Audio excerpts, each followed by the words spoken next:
یہ کہانی ایک آم کے درخت کی ہے۔ آم کا درخت ہرا بھرا تھا، بہت گہری چھاؤں تھی۔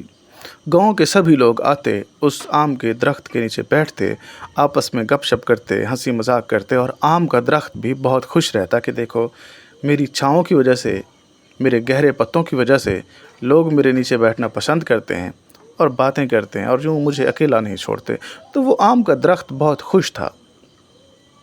اب خدا کی کرنی یوں ہی موسم بدلتے ہیں۔ موسم بہار کا تھا تو سبھی لوگ بیٹھتے تھے۔ اب موسم خزاں کا آیا تو آم کے جو پتے تھے وہ سرخ ہو گئے، لال ہو گئے اور جھڑنا شروع ہو گئے، پیلے ہو گئے۔ جھڑتے جھڑتے آم کے پتے جھڑ گئے، اور آخر میں ہوا یوں کہ اس آم کا جو سایہ تھا، جس کی وجہ سے لوگ اس سائے کے نیچے بیٹھتے تھے، وہ سایہ آہستہ آہستہ ختم ہونے لگا، اور یوں وہ سایہ آلموسٹ ختم ہو گیا۔ جب وہ سایہ ختم ہوا تو لوگوں نے اس کے نیچے بیٹھنا چھوڑ دیا۔ اب یہ آم کا درخت بہت پریشان ہوا۔ اس نے کہا کہ دیکھو، لوگوں کے کام دیکھو کہ میرا سایہ کیا ختم ہوا ہے، میرے نیچے بیٹھنا شروع کر دیا ہے، بیٹھنا چھوڑ دیا ہے۔ اب کیا ہوا؟ اب پھر موسم بدلا، پھر موسم بہار کا آیا، پھر سے آم کے اوپر نئے جو ہے وہ پتے آئے، پھر چھاؤں آئی، تو لوگوں نے پھر اس کے نیچے بیٹھنا شروع کر دیا۔ اب جب یہ ساری چیز آم کے اس درخت نے دیکھی تو اسے ایک بات سمجھ میں آ گئی کہ اچھا وقت جب ہوتا ہے تو لوگ آپ کے ساتھ ہوتے ہیں۔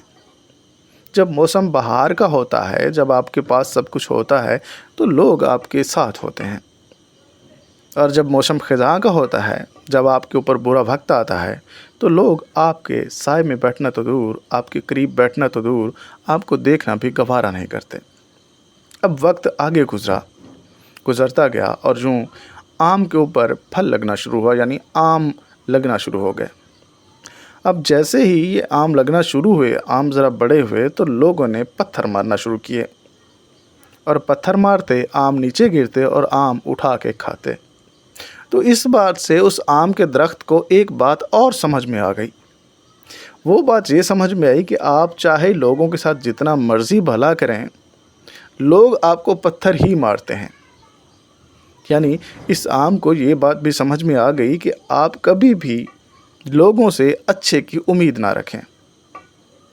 تو دوستو، اس کہانی سے ہمیں سیکھ یہ ملتی ہے کہ آپ زندگی میں جتنے مرضی اچھے بن جائیں، آپ پوری زندگی لوگوں کو خوش کرنے میں لگا دیں، لیکن آخر میں آپ اس نتیجے پر پہنچیں گے کہ آپ لوگوں کو کبھی بھی خوش نہیں کر پائیں گے۔